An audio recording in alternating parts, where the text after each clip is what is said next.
Hi, it's me Putu. Welcome back to Southeast Asia Economies and Business Economics. This is a pre-recorded video, so if you're not able to come to uni, just watch this video. Well, last week we learned about basic macroeconomic indicators, right? Such as gross domestic product or GDP. Remember, I talked about the pizza of an economy and then GDP per capita.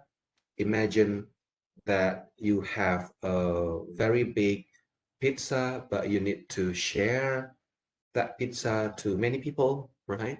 And then inflation, when prices go up, and then poverty. World Bank says, poverty means that people earn less than $1.99 per day. So remember that. And we talk many more about some, typical macroeconomic indicators in the context of Southeast Asia economies. Today, we're going to learn about applied microeconomics in the context of Southeast Asia economies. So, our agenda today. First, I'll briefly explain the very basic concepts of demand and supply, and then I'll bring those concepts into Southeast Asia economies. All right, let's begin with the concepts of demand and supply. Well, demand. This is about a willingness and an ability to buy a good or a service from the perspective of buyers on an aggregate basis. This is important. From the perspective of buyers on an aggregate basis, not an individual basis. An aggregate basis here is that, a person cannot interfere the price of a product. Instead, the price changes because of collective decision making, either to buy or not to buy or sell the product. As you can see here, the demand curve has a negative slope, meaning that there's a negative association between the price of a product or a service, I mean the y-axis, the vertical line, and the quantity demanded, the horizontal line, the x-axis. Let's say the price of a product that you want to buy goes up. It is likely that you'll search for and buy an alternative product. It's substitute, right? That decision on an aggregate basis will lead to a decline in the quantity demanded of that product. This substitution effect explains why the demand curve looks like this. The curve can also be explained from a different angle, from an income perspective. When the price of a product rises or goes up, your income remains the same. Then your ability to buy the product is lower, right? On an aggregate basis, the quantity demanded declines. So this income effect also explains why the demand curve looks like this, with a negative slope. So if the price of a product or a service changes, either goes up or goes down, the quantity demanded of that product also changes, but in different direction, right? If we assume that factors other than the price of a product remains the same or constant, or we call it ceteris paribus, then a change in the price of a product will lead to a movement of a dot along the demand curve. You see some dots over here. So one dot moves along the curve, either goes down or goes up, and that because a change in the price of that product, right? We assume that factors other than this price of this product remain constant, or ceteris paribus, right? So there's no shift of the curve at all, right? The curve remains the same. The dot, moves up or down along the curve, right? The story will be different if we consider a factor or factors other than the price of a product in our analysis. For example, if we consider consumers' preference of the product, this factor is not on X or Y axis, right? So a change in consumers' preference is not leading to a movement along the demand curve, but it will lead to a shift of the demand curve, right? If consumers' preference rises, it will increase the demand of the product. Makes sense? Meaning that the demand curve will go to the right, an upward shift. If consumers' preference falls, it will decline the demand of the product. That means the demand curve will go to the left. It's a downward shift. Now, let's move on to the supply curve. And let's see the difference. The supply curve reflects a willingness and an ability to produce and sell a product from companies' perspective or sellers' standpoint, not individually but collectively, what I call an aggregate basis. So if the price of a product goes up, the quantity supplied by companies or sellers also increases, right? But if the price falls, companies or sellers will reduce the quantity supplied. This is logical, isn't it? Well, let's say the cost of production of a product is $100, right? And the selling price goes up from $120 to, let's say, $135. Sellers tend to increase the quantity supply to enjoy an increase in the potential profit. That makes sense. Now imagine that the selling price drops from $120 to $105. Sellers' profitability is now lower. Intuitively speaking, sellers will decrease the quantity supply. They tend to hold the products, store them in the warehouse, wait until the price goes up again with higher profitability, right? That makes sense. So the supply curve has a positive slope. There's a positive association between the price of a product or service and the quantity supplied. If we assume factors other than the price of the product remain the same, or ceteris paribus, an increase in the price of a product or service will lead to an increase in the quantity supplied, right? There's a movement of a dot along the supply curve, not a shift, just a movement along the curve. If the price of a product or service falls, the quantity supplied also declines. Positive association.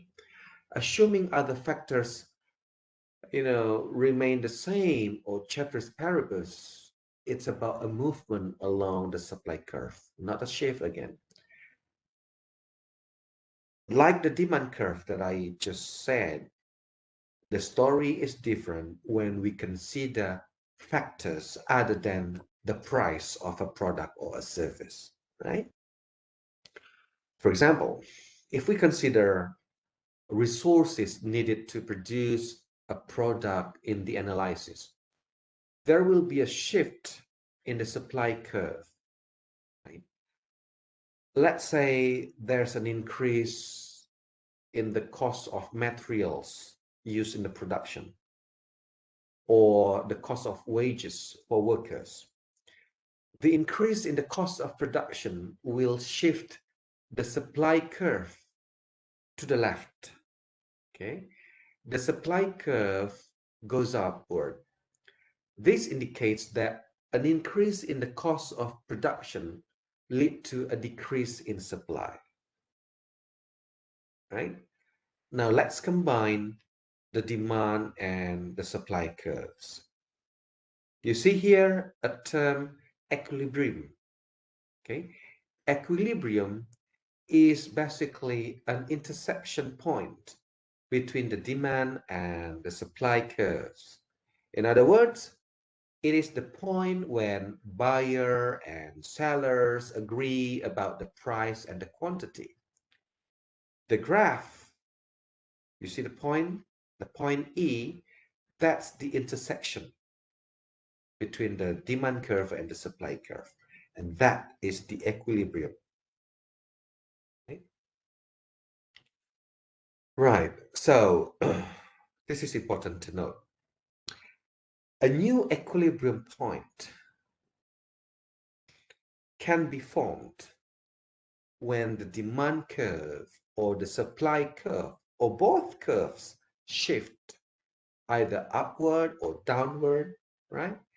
In a dynamic market mechanism, like in the stock market, stock prices change frequently in a one-day trading, right? And that indicates that new equilibrium prices are created when traders buy or sell their stocks, right?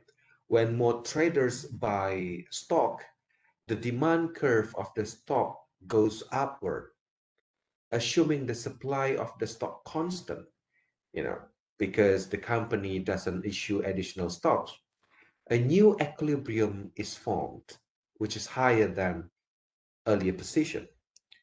In contrast, if more traders sell a stock, the demand curve of the stock goes downward.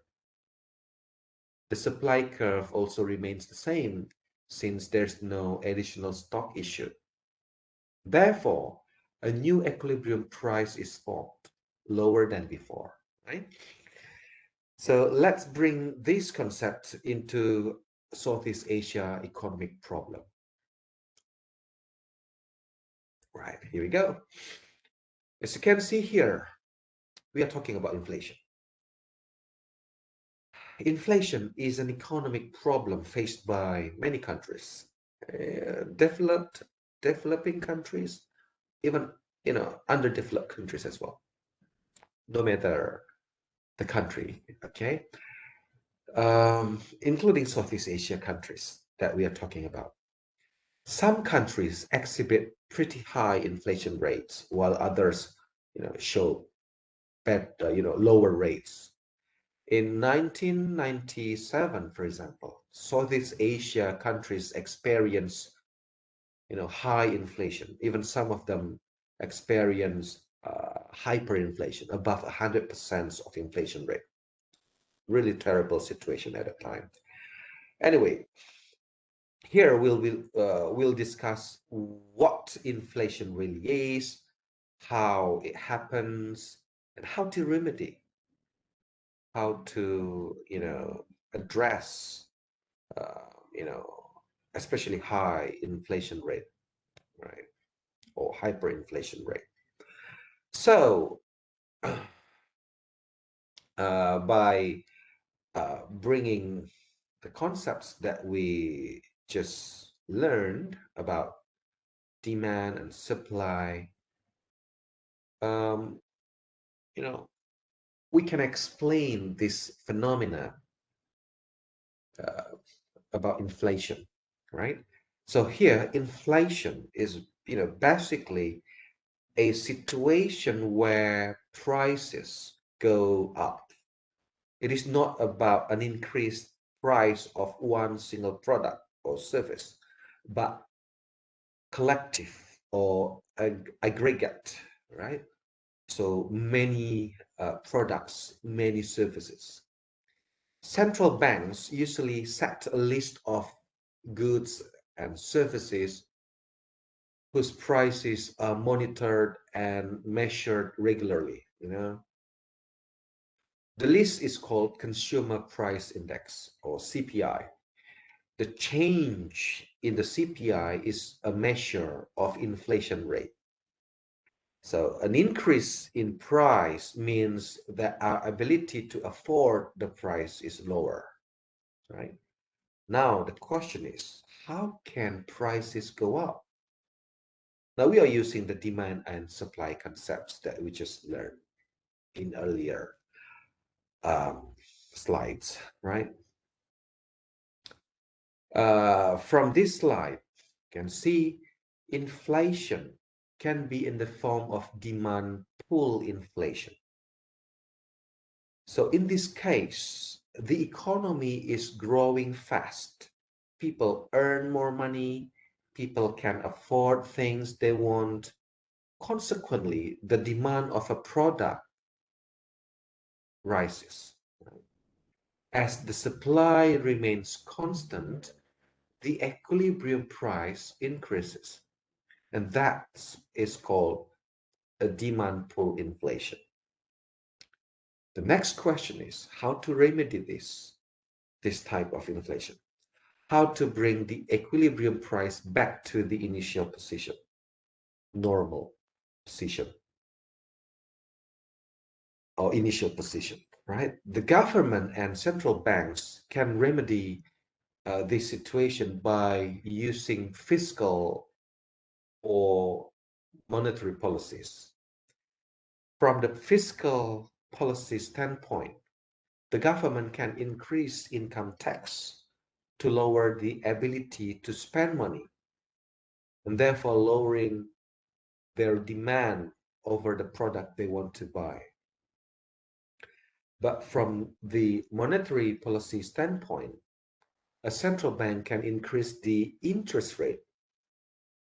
uh, the interest rate of loans or borrowings and savings, right? By increasing interest rate, people don't borrow money from bank. They use less credit cards because interest rate rises. If they have money, they tend to save it in a bank because banks offer higher interest rate, right? Consequently, the demand of a product is lowering. Now, let's move on to another type of inflation known as a cost push inflation. This is a type of inflation where the cost of production rises, such as the cost of materials used in a production rises, the wages of workers increase, and so on and so forth. So this situation makes companies or sellers or entrepreneurs to lower their supply. When demand of a product remains the same, but supply of the product is lowering, then the price of the product is increasing, right? To remedy this type of inflation, we have two options, or we can, combine those options. I mean, the policies, fiscal policies and monetary policies. From the fiscal perspective, the government can, for example, subsidize the price of important materials used for production. For example, steel, oil, and so on. Or the government can lower value-added tax, or even offering a tax holiday for entrepreneurs, for companies, for sellers. This is a typical of a stimulus package when the supply of a product falls. The stimulus package is expected to increase, the supply of a product. From the monetary policy standpoint, central banks need to lower the interest rate of savings and loans. For those who have money, they don't save money, but they do an investment, help entrepreneurs to increase their supply of their product. For entrepreneurs who need money to increase their supply of a product, they can borrow money from banks with lower interest rates. That really makes sense, right? Yeah. So that's all our topic today. That's the end of my presentation. And I'll see you next week, right? We will talk about the Indonesia presidency on the G20 meeting, and that should be very interesting. And group number one, it is now your turn to the presentation, right? So a group presenting that topic should present that interesting topic. I can't wait for that. So I'll see you next meeting. Bye now.